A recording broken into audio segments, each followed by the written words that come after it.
Stage پر موجود تمام مہمان کرام اور ہمارے سامنے بیٹھے ہوئے مہمان کرام اور معزز سامعین، سب سے پہلے میں جناب اصغر بلگرامی صاحب کو مبارکباد دیتا ہوں ان کی کتاب راہ وفا کی رسم اجرا ہونے پر۔ مائک بڑا خراب ہے، پتہ ہی نہیں چل رہا۔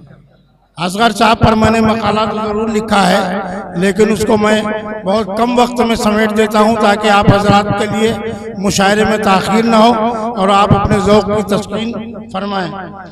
ہردوئی ضلع کے دو قصبات سندیلہ اور بلگرام ادبی تاریخ میں روشن باب کی حیثیت رکھتے ہیں۔ علم و ادب و شعر و سخن کے حوالے سے بات کی جائے تو فرزندان بلگرام نے تاریخ ساز اور ناقابل فراموش کارنامے انجام دیے ہیں۔ علامہ غلام علی آزاد بلگرامی، سید علی بلگرامی، قدر بلگرامی، فوق بلگرامی، احمد علی صبا بلگرامی، ڈاکٹر رفیق بلگرامی، حضور بلگرامی اور بسمل بلگرامی وغیرہ نے اس قصبے کو شہرت کی بلندیوں تک پہنچایا ہے۔ خیر آباد میں مقیم فرید بلگرامی بھی اپنی قلمی کاوشوں سے بلگرام کا نام روشن کر رہے ہیں۔ اسی قصبے کے جواں سال شاعر اصغر بلگرامی نے اہم کردار ادا کیا ہے۔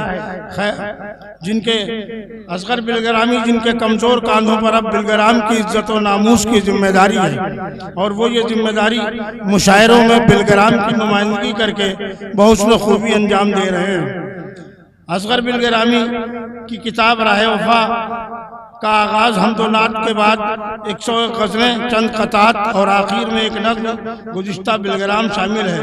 کتاب کے مطالعے سے اصغر بلگرامی کی شعری صلاحیتوں اور فکر و فن کا بخوبی اندازہ ہوتا ہے۔ انہوں نے اپنی شاعری میں آسان اور عام فہم اسلوب میں پیش کرنے کی کوشش کی ہے۔ وہ دل سے نکلی ہوئی بات اس طرح کرتے ہیں کہ دل میں اتر جائے۔ ان کی شاعری میں حسن عشق کی قلبی واردات کا بیان اور روایت کی پاسداری بھی ہے، اور جدید تقاضوں سے ہم آہنگی بھی پائی جاتی ہے۔ اصغر بلگرامی کا تعلق خانقاہی خانوادے سے ہے، اس لیے ان کے مزاج میں خانقاہی اثرات موجود ہیں۔ وہ تصوف و معرفت کی اصطلاحات سے بخوبی واقف ہیں، ہونے کے سبب ہی ایسے اشعار کہنے میں حق بجانب ہیں۔ ہر جگہ ڈھونڈا تجھے پایا ہے دل کے اندر، ہر جگہ ڈھونڈا تجھے پایا ہے دل کے اندر، چھوڑے مسجد نہ کلیسا نہ شوالے ہم نے، درس اخلاق کا اسلاف سے پایا اصغر، ہم تو وہ ہیں کہ جو دشمن کو دعا دیتے ہیں۔ خودداری اور انا پرستی انسان کا قیمتی زیور ہے۔ دنیاوی لالچ کے چکر میں ضمیر فروشی عام بات ہے، ایسے میں حرام و حلال کی تمیز بھی باقی نہیں رہتی۔ لیکن اصغر بلگرامی کا حوصلہ ملاحظہ فرمائیں کہ غربت میں دن گزارے جہاں کے ستم سہے، غربت میں دن گزارے جہاں کے ستم سہے، لیکن کبھی ضمیر کا سودا نہیں کیا۔ ہر ایک خوشی جہان کی ملتی مجھے مگر، ہر ایک خوشی جہان کی ملتی مجھے مگر، دامن کو اپنے دوستوں میلا نہیں کیا۔ اس دور میں قوم و ملت کے شیرازے کو بکھرنے سے بچانے کے لیے متحد ہو کر رہنا ضروری ہے۔ اگر شیرازہ بکھرا تو قوم و ملت کی نہ صرف ترقی کی راہیں مسدود ہو جائیں گی بلکہ قوم و ملت بھی زوال کا شکار ہو جائے گی۔ دنیاوی حرص و ہوس نے بندگی کا حق ادا نہیں کرنے دیا۔ متحد ہو کر رہو قوم کی خاطر لوگو، ورنہ ملت کا یہ شیرازہ بکھر جائے گا۔ اور مجھ کو معاف کر دے خدا تو رحیم ہے، اور حرص جہاں نے کرنے ندی بندگی مجھے۔ شاعر کا دل حساس ہوتا ہے اور ذہن بیدار، وہ اپنے گرد و پیش کے حالات و مسائل سے باخبر رہتا ہے۔ سماجی مسائل کی عکاسی اس کا فرض بن جاتا ہے۔ اصغر بلگرامی ملک کے موجودہ حالات کے تئیں فکر مند نظر آتے ہیں، شاید اسی لیے ان کا خیال ہے کوئی آ کر بجھا دے آتش نفرت زمانے سے، کوئی آ کر بجھا دے آتش نفرت زمانے سے، دلوں سے بغض کا اٹھتا دھواں دیکھا نہیں جاتا، جدھر دیکھو تشدد ظلم خوریزی کا عالم ہے، یہ ہم سے شہر کا خونی سما دیکھا نہیں جاتا۔ سماج میں نفرت کا جو زہر گھولا جا رہا ہے یہ آنے والی نسلوں کی تباہی کا باعث بن سکتا ہے، مگر افسوس کے باغباں کو فکر نہیں ظلم و تشدد کی آندھیاں وطن میں کب تک چلیں گی۔ شاعر اس کے لیے نہایت فکر مند ہے اور رہنمائے وقت سے سوال کر رہا ہے، نفرت کے کاروبار میں اگر اسی طرح اضافہ ہوتا رہا تو مسجدیں محفوظ رہیں گی اور نہ شیوالے، اس لیے محبت کی فضا قائم رکھنا ضروری ہے۔ اجڑ رہا ہے چمن باغباں تیرے دم سے، اجڑ رہا ہے چمن باغباں تیرے دم سے، اٹھا کے دیکھ لے گلشن کو ایک نظر تو صحیح۔ کب تک چلیں گی ظلم و تشدد کی آندھیاں، کب تک چلیں گی ظلم و تشدد کی آندھیاں، یہ رہنمائے وقت سے میرا سوال ہے۔ اور نفرتیں بڑھتی رہیں یوں ہی تو ایک دن اصغر، نفرتیں بڑھتی رہیں یوں ہی تو ایک دن اصغر، مسجدیں ہوں گی نہ محفوظ شیوالے ہوں گے۔ دنیا کی ہندوستان کی گنگا جمنی تہذیب کا صدیوں سے گہوارہ رہا ہے۔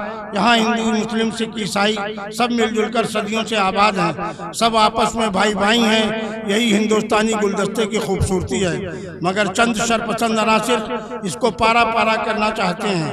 ہندوستان کی غلامی کی زنجیروں سے آزاد کرانے میں سب نے قربانی دی ہے۔ دنیا کا کوئی مذہب نفرت کا سبق نہیں دیتا، سب انسانیت کو فروغ دینے کی بات کرتے ہیں۔ اصغر کی نظر میں یہ دور غارت گری کا دور ہے، اس میں پانی مہنگا اور خون سستا ہے۔ ان خیالات کو شاعر نے شعری پیکر اس طرح عطا کیا ہے، ملاحظہ فرمائیں کہ ہندو مسلم سکھ عیسائی بودھ ہوں یا جین ہوں، ہندو مسلم سکھ عیسائی بودھ ہوں یا جین ہوں، ہم سبھی ہیں بھائی بھائی، اپنی یہ پہچان ہے۔ چندر شیکھر، بسملو، شوکت، تلک، گاندھی، بھگت، ان کی قربانی سے ہی آزاد ہندوستان ہے۔ کوئی بھی مذہب ہو نفرت کا سبق دیتا نہیں، کوئی بھی مذہب ہو نفرت کا سبق دیتا نہیں، کام آئے جو کہ انسان کے وہی انسان ہے۔ اور اصغر سنبھل کے چلنا ہے غارت گری کا دور، اصغر سنبھل کے چلنا ہے غارت گری کا دور، پانی گرا ہے شہر میں، ارزاں ہوا لہو۔ دنیا کی بے ثباتی اردو شاعری کا محبوب موضوع رہا ہے۔ اس نقطۂ نظر سے بیشتر شعراء نے بہت خوبصورت اور اثر انگیز اشعار کہے ہیں۔ اس موضوع پر اصغر بلگرامی نے انسانوں کو اس طرح تنبیہ کی ہے کہ انسان کو ہر حال میں مالک حقیقی کو یاد رکھنا لازم ہے۔